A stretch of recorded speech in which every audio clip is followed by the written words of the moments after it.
Ela não sabia, mas estava presa num ciclo de raiva e de culpa. Quando sentia raiva, sentia muito mais culpa por estar sentindo raiva daquela pessoa. E quando sentia culpa, sentia raiva de si mesma. Como é que ela pode deixar tudo isso acontecer? Quer saber um pouco mais dessa história? Meu nome é Carolina Pfeffer, eu sou radiestesista. E nesse perfil a gente fala de tudo aquilo que está no nosso sutil e que vai se manifestar no nosso físico através de expressões, palavras, sintomas, enfim, tudo isso que a gente materializa por querer e principalmente sem querer, mas aquilo acaba fazendo parte da nossa constituição. E quando a gente fala de um ciclo de raiva e de culpa, a gente fala de dois sentimentos muito fortes. E por que toda essa confusão? O porquê que essa pessoa fica aprisionada nisso daí? Porque ela está vivendo um relacionamento onde ela sofre de muita chantagem emocional. Muita mesmo. E a chantagem emocional, ela traz confusão. Ela mascara as coisas. Ela pinta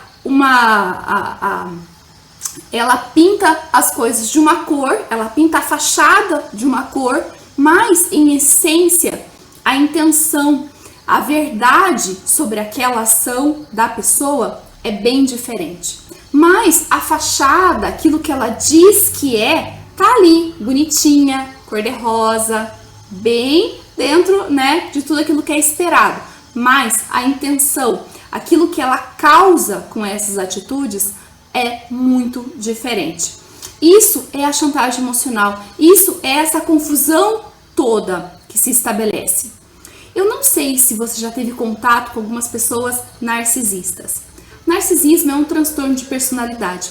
E como todos os transtornos, existem os graus maiores e menores. Aquelas pessoas que são muito leves ou aquelas que exageram demais, que fica evidente que aquilo está sendo errado. E existem também outras nuances dentro disso. Porque nem todo narcisista é aquele que quer tudo para si e que se coloca num salto alto e tudo mais. Às vezes o narcisista é aquela pessoa que se faz de vítima por tudo.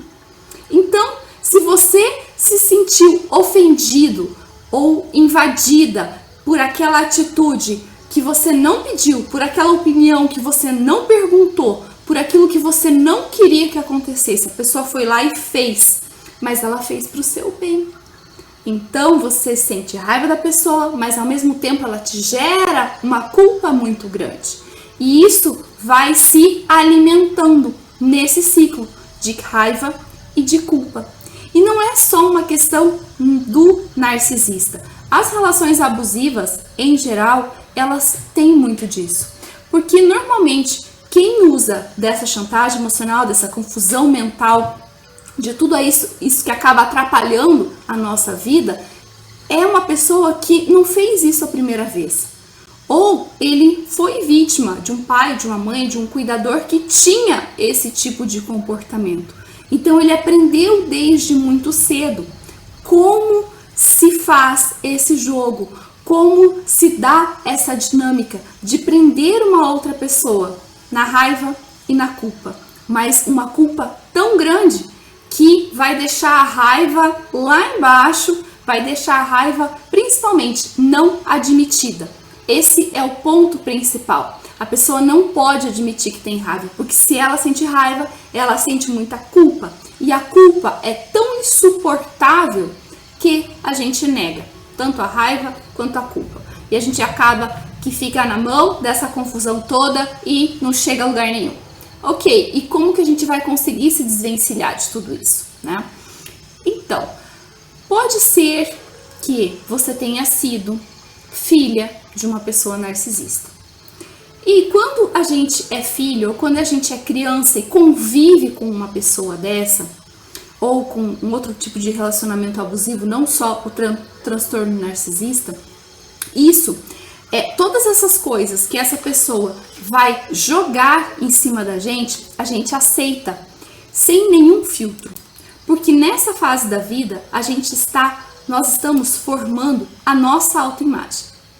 Quando a gente olha para o outro é espelho daquilo que nós somos. Então, se você passou por essa situação, ou você identifica que teve uma pessoa assim, né, que a gente chama de pessoa tóxica, mas na verdade existem os transtornos, mas enfim, se você identifica que uma pessoa dessa, com essa alta capacidade de manipulação, ela passou pela sua vida, principalmente na sua infância, então provavelmente a sua imagem, quando você se olha no espelho, você se enxerga através dos conceitos dessa pessoa, porque do 0 aos 6 anos você não filtrou nada.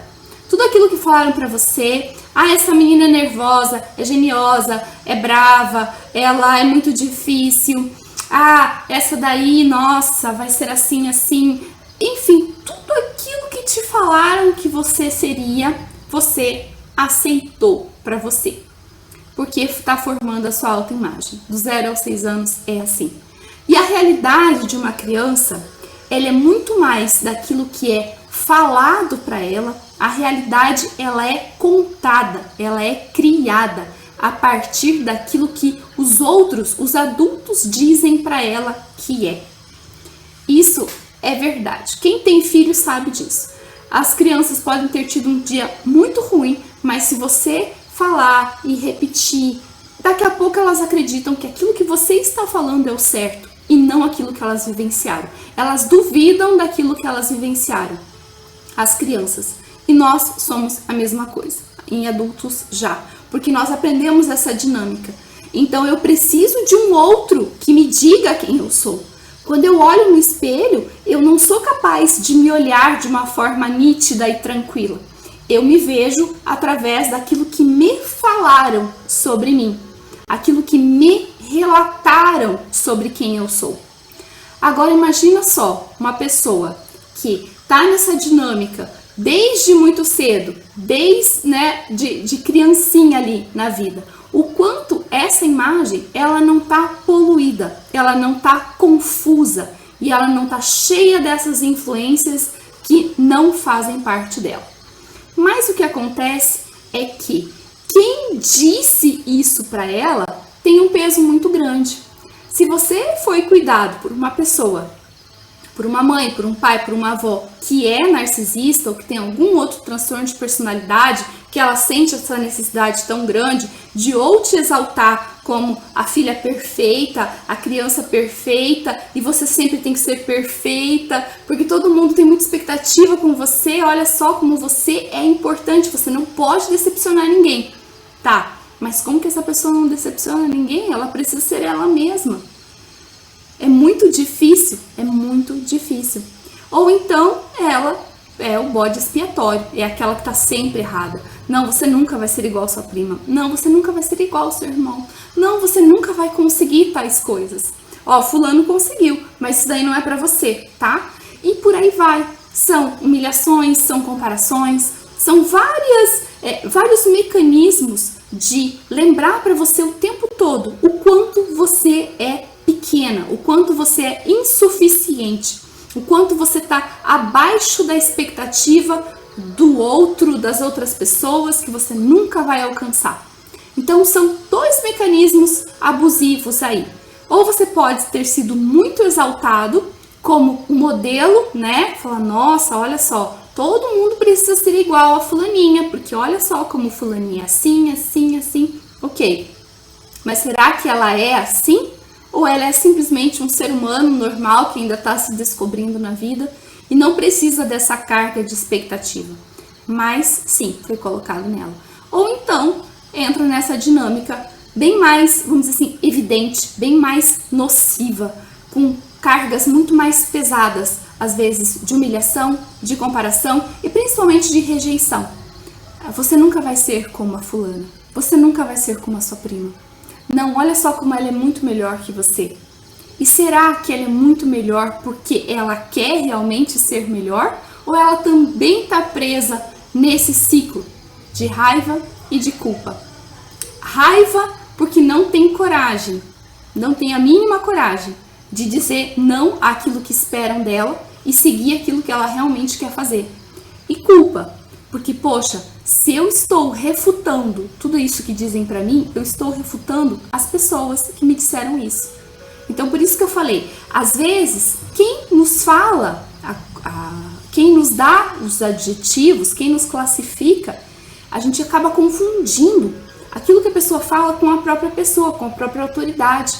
Então, se eu não acredito que a minha avó falou certo quando ela disse que eu sempre seria uma menina muito nervosa, hoje eu não me vejo como nervosa, então minha avó é uma mentirosa. A gente confunde as coisas.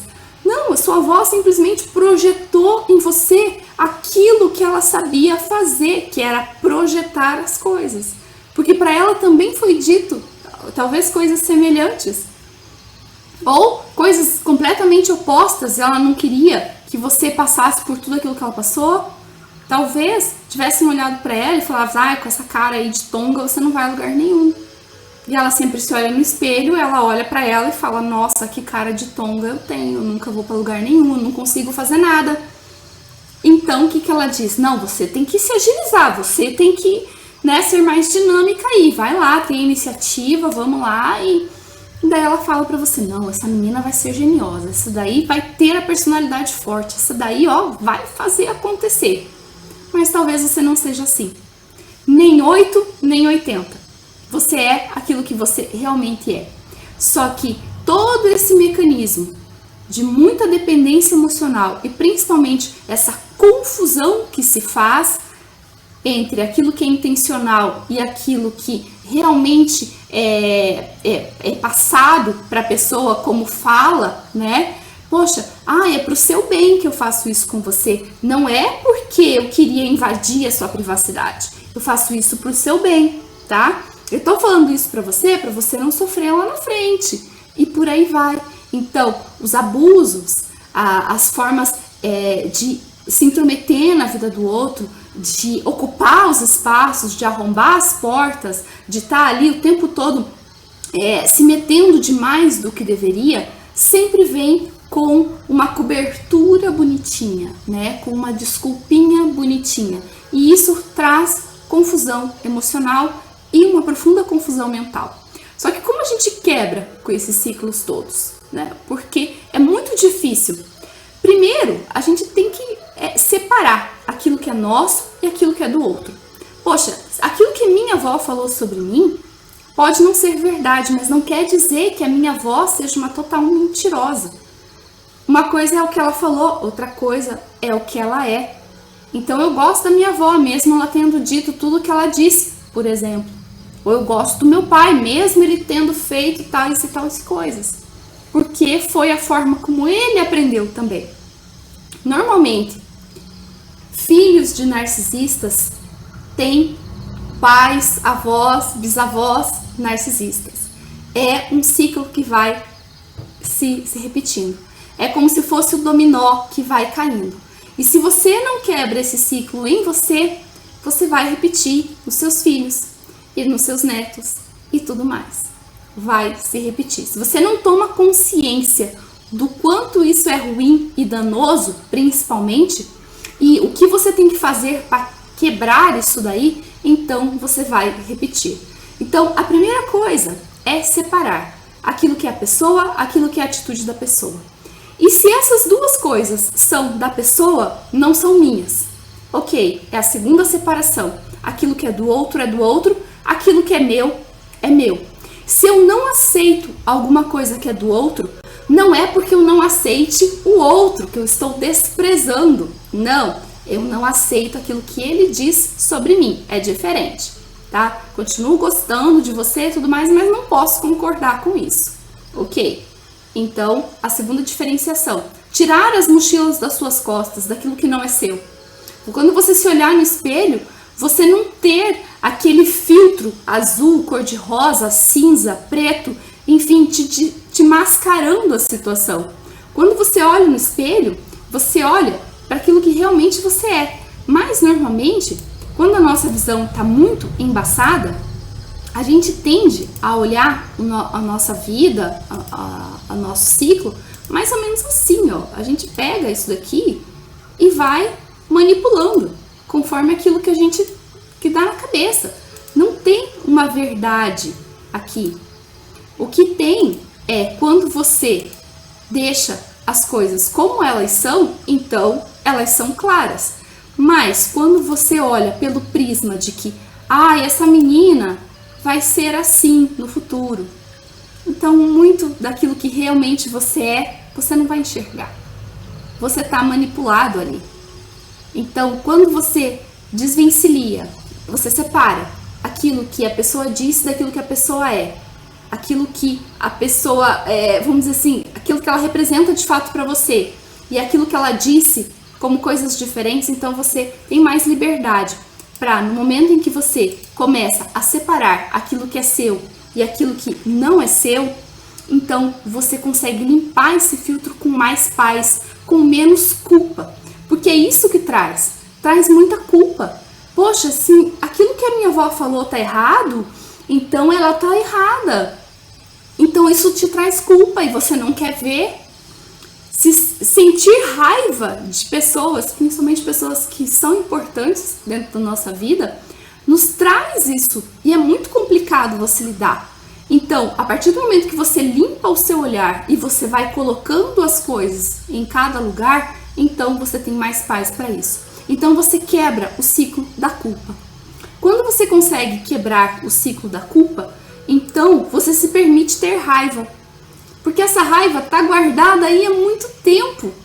Não, mas eu não sinto raiva. Mas você sente mágoa. Mas você lembra daqueles fatos do passado e não se sente bem. Então, admita que você tem raiva. Admita que se você pudesse, você iria se vingar daquelas pessoas. Eu queria que elas passassem por isso, por aquilo. É raiva. Admita que isso está dentro de você e deixa sair. Agora sem tanta culpa. Porque você não está fazendo esse jogo com as pessoas. Você está cuidando de você. É diferente, né? Agora, quando você cuida de você, vamos dizer assim, com essa carga de que você está desprezando o outro, aí fica impossível, aí não tem jeito mesmo. Porque você não consegue se olhar no espelho com aquele olhar nítido, você sempre vai aceitar aquilo que vem de fora, porque você não se sente confortável em desprezar, você não vai estabelecer limites, porque afinal essa pessoa só quer o meu bem, né? Então você cai tudo de novo nessa confusão, nessa chantagem emocional e tudo isso daí vai te aprisionar de novo. Poxa, mas como olhar para tudo isso sem tanto peso também? Tem isso, tem essa questão. Porque se a raiva dói, se a culpa dói, tanto é que elas não são admitidas, que elas não são olhadas, então como que a gente olha para tudo isso sem tanto peso? A radiestesia ajuda muito mesmo. Quando a gente faz uma harmonização na mesa radiônica, que a gente pega e equilibra as coisas, a gente retira essas influências externas, a gente retira a influência interna, você se sente assim, em paz, tranquilo. Você não se sente nem assim e nem negativo demais. Tá tudo bem, tá tudo no seu equilíbrio, nem 8 nem 80, tá tudo bem, tá tudo certo. E aquilo que vem de fora passa por essas peneiras. Tá, não é porque eu tô não aceitando aquilo que essa pessoa diz que eu não gosto dessa pessoa. São coisas diferentes. E se o que ela tá jogando em cima de mim é dela, então eu não aceito pra mim. Então eu devolvo pra ela. E não carrego essa mochila de culpa e de tantas outras coisas, de frustração em cima de mim. Não, a tua mochila de frustração fica com você. A tua mochila de mágoa, de desejo de vingança, de, sei lá, de você querer fomentar uma discussão, fica com você. A minha mochila carrego eu. E qual é a nossa mochila? Esse é o X da questão. Porque aí sim começa, de fato, a nossa verdade. Porque a gente se olha para dentro, nesse espelho, quando a gente começa a tirar tudo aquilo que não é nosso mesmo, e talvez essa imagem que nós criamos ou que criaram pra gente não seja condizente com aquilo que a gente enxerga depois de todo esse processo. Poxa, tá bom, já me libertei da culpa, não sinto culpa disso. A raiva tô aprendendo a liberar, tá bom. Mas será mesmo que eu sou essa pessoa tão raivosa? Nossa, quanta raiva existe dentro de mim, eu não queria ser assim. E daí, essa autoimagem fica muito ferida. E ela forma um outro bloqueio. Não, você não é assim. Você não é essa pessoa raivosa, você é uma pessoa profundamente bondosa. Só que não é assim. Não é nem um anjo caído do céu, nem nada, nem um ser trevoso. Você é um ser humano. E se você não admitir que dentro de você tem a raiva, tem o amor, tem a alegria, tem a felicidade, você não vai encontrar isso dentro de você. Então, e o processo tem as suas etapas. Tem que colocar a raiva para fora, tem que admitir que sente culpa, tem que admitir que já planejou muita vingança, admita, porque isso vai te libertar. Só que antes de te libertar, isso vai te infernizar se você deixar. E quanto antes você jogar para fora, trazer para a luz, deixar emergir, admitir, trazer para a consciência, quanto antes você fizer isso, menos tempo de te incomodar essa característica vai ter. Se você se enxerga como uma pessoa raivosa porque você sente raiva, então admita que é isso. Pronto, acabou o drama. Agora eu posso ser quem eu sou. Nem uma pessoa raivosa, nem uma pessoa extremamente bondosa. Nem aos céus, nem ao inferno. É um meio termo. É ali uma pessoa que está aprendendo a se olhar no espelho de forma verdadeira. Sem esses filtros e sem essas interferências. Mas como eu disse, se você passou por essa chantagem emocional, essa manipulação mental, por pessoas que às vezes traçam um perfil de mundo muito diferente, é muito difícil que a sua visão não esteja toda deturpada. Então sim, você precisa de muito tempo de parar, de se reconciliar consigo mesmo, de começar a tirar as mochilas de cima de você, devolver para as pessoas aquilo que são das pessoas e aquilo que não corresponde você nem a levar, nem a estar, vamos dizer assim, de certa forma, você não tem que atender às expectativas de ninguém. Você tem que ser você. E quando você é você, então você descobre daquilo que você gosta, qual é a sua cor favorita de verdade, o que você prefere fazer num domingo à tarde, assim, tranquilo, de verdade, não aquilo que esperam que você faça. Você não está sempre em relação a alguém. Você está em relação a você mesma e em relação à sua verdade. E assim, você pode admitir. Às vezes sim, eu sinto raiva. Às vezes sim, eu planejo vingança assim dos outros.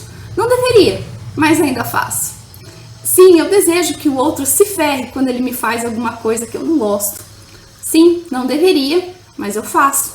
Então pronto, acaba o drama. Acaba toda essa potência grande de uma coisa que está não admitida, que está escondida, que parece uma questão assim muito difícil. Acaba o drama de tudo isso e simplesmente traz leveza para a vida. Assume quem você é, perdoa quem você é e se apoia do jeito que você é. E o restante, deixa acontecer, deixa viver. Esse é o caminho, esse é o caminho da cura. Quando a gente aceita que a gente não é nem 8, nem 80, nem a perfeição, nem o Joãozinho da sala de aula, né? Aquele pior. Não é nada disso. Você tá aprendendo, você tá no processo. E é só isso mesmo. Bem, eu espero que vocês tenham gostado desse vídeo. Se inscreva no canal e até o próximo vídeo.